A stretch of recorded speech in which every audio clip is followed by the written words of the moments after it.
का जो मौजू है वो है इलीगल डिस्पोजिशन एक्ट 2005 यानी गैर कानूनी कब्जान एक्ट 2005। ये जो एक्ट है ये 6/7/2005 को पार्लियामेंट से पास हुआ और पाकिस्तान में नाफिजुल अमल हुआ। जिसके टोटल 9 सेक्शन है। जो पहला सेक्शन है उसमें उसका शार्ट टाइटल दिया गया है। जो सेक्शन 2 है उसमें डेफिनेशन दी गई है। सेक्शन जो 3 है उसमें prevention of the illegal possession of the property को दिया गया है। जो सेक्शन 4 है जो सेक्शन 4 है उसमें कॉग्निजेंस दी गई है और करार दिया गया है कि ये जो ऑफेंस है वो नॉन कॉग्निजेबल होगा और कोर्ट में direct the police to arrest the accused at any stage. और ये जो इसकी जो ज्यूरिडिक्शन होगी वो सेशन कोर्ट में होगी इंक्लूडिंग एडिशनल सेशन जज होगा। और जो 5 है सर उसमें इन्वेस्टिगेशन और प्रोसीजर दिया गया है। जब प्राइवेट कंप्लेंट फाइल होगा तो जो एडिशनल सेशन जज होगा वो कंप्लेंट का बयान तहरीर करेगा और मुतलका पुलिस से रिपोर्ट तलब करेगा। अगर मामला रेवेन्यू से रिपोर्ट तलब करेगा और उसका जो कानूनी तौर पे वो पाबंद है 60 डेज के अंदर का फैसला करेगा और इसकी डे बाई डे समात होगी। इसमें जो सेक्शन 6 है कि वो पावर दी गई है जो ट्रायल कोर्ट है कि may at any stage to attach the property. जो 7 है उसमें अगर अदालत किसी स्टेज पर भी महसूस करती है कि जो कंप्लेंट है वो दुरुस्त है तो उसको इंटरनल रिलीफ देते हुए उसका जो पोजीशन है वो उसको रेस्टोर कर सकती है। 8 में अगर इस्तगासा साबित हो जाता है तो कन्विक्शन के साथ साथ जो ऑर्डर होता है वो डिलीवरी ऑफ पोजीशन को होता है। और जो सेक्शन 9 में करार दिया गया है वो करार दिया गया कि इस पे जो सीआरपीसी जो और पीपीसी सीआरपीसी यानी क्रिमिनल प्रोसीजर कोड का इतलाक होगा और कानूनी शहादत का इतलाक भी होगा। ये तो थे इसके एम सेक्शन। अब मैं आ जाता हूं इसके बेसिक जो माखज था वो था कि illegal possession of the property to curb the activities of the illegal occupant of the owner और द ऑक्यूपायर।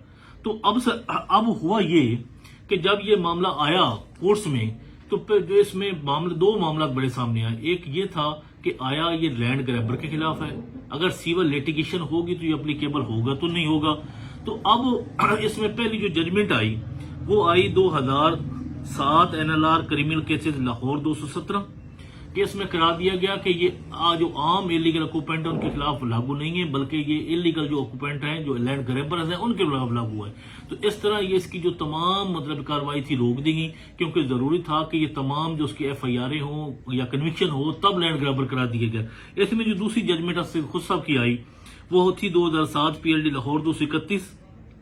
तो अब ये जो जजमेंट थी इसकी रोशनी में तो ये तकरीबन नकारा हो गया था। अब इसका जो डेफिनेशन क्लाज है उसकी सेक्शन 2C में लॉफुल ऑक्यूपायर की दी गई है और जो सेक्शन 2D है उसमें जो है लॉफुल ओनर की जनाब डेफिनेशन दी गई है। तो उनकी रोशनी में ये जरूरी था कि ये हर उस लैंड ग्रैबर या इलीगल ऑक्यूपेंट के खिलाफ था जो किसी भी लॉफुल ऑक्यूपायर या लॉफुल ओनर को डिस्पोजेस करता है। तो इस बारे में जो पहली जजमेंट आई कि वो आई 2016 पीएससी क्रिमिनल 674। इसमें करार दिया गया कि लैंड ग्रैबर होना जरूरी नहीं है और कोई इलीगल ऑक्यूपेंट है या किसी को इलीगली डिस्प्लेस किया गया है तो ये एप्लीकेबल है। उसके बाद जो जजमेंट क्योंकि इसका जो माखज था बेसिक वो लिया गया था ये पेपर वर्सेस हार्ट है 1992 WR 1032 से कि ये जो इलीगल डिस्पोजेशन है ये इलीगल ऑक्यूपेंट के खिलाफ नहीं बल्कि इलीगल डिस्पोजेशन के खिलाफ है। तो इसमें जो जजमेंट थी 2009 SCMR 1066, 2010 SCMR 1254, 2010 PLD supreme court 275, 212 SCMR 1533 इनमें ये करार दिया गया था कि ये लैंड ग्रैबर के खिलाफ अप्लीकेबल है, लैंड ग्रैबर के खिलाफ अप्लीकेबल नहीं है। तो इसमें जो जजमेंट आई वो थी 2016 SCMR पेज 1931। इसमें तमाम इन जजमेंट्स को करार दिया गया कि not good in the I of the law और ये करार दिया गया कि लैंड ग्रैबर होना जरूरी नहीं है। अगर किसी बंदे को इलीगली डिस्पोज किया गया है तो वो ये लागू है और ये फुली कॉम्पिटेंट है। अब जब मैं दूसरे क्वेश्चन की जानब आता हूं कि सिविल लिटिगेशन कि अगर टाइटल का डिस्प्यूट होता था या सिविल लिटिगेशन पेंडिंग होती थी तो आमतौर पर जो ट्रायल कोर्ट है वो रिलेक्टेंट होती थी। अगर फौजदारी मुकदमा फैसला हो गया और टाइटल डिस्प्यूट वहीं रहा तो जो सिविल राइट्स डिटरमन होने हैं तो वो नहीं होंगे। इस बारे में जो जजमेंट थी 2010 पीएलडी सुप्रीम कोर्ट 661 और 2007 पीएलडी लाहौर 231 को इसी जजमेंट 2016 SCMR पेज 1931 और दूसरी जजमेंट 2016 पीएलडी सुप्रीम कोर्ट 769 में करार दिया गया कि अगर सिविल लिटिगेशन भी पेंडिंग है और और टोटल डिस्प्यूट भी है, मगर किसी बंदे के लॉफुल ऑक्युपायर लॉफुल ऑनर को डिस्पोजेस किया गया तो ये फुली एप्लीकेबल है और ये फुली कॉम्पिटेंट है, ये इस्तिगासा चलेगा भी और इसमें कन्विक्शन भी होगी। तो इन तमाम डिस्कशन के बाद मैं इस नतीजे पर पहुंचा हूं कि ये जो इलीगल डिस्पोजिशन एक्ट है, इसका जो बेसिक थीम था वो था curb the activities of the illegal occupant of the lawful owner और द ऑक्युपायर।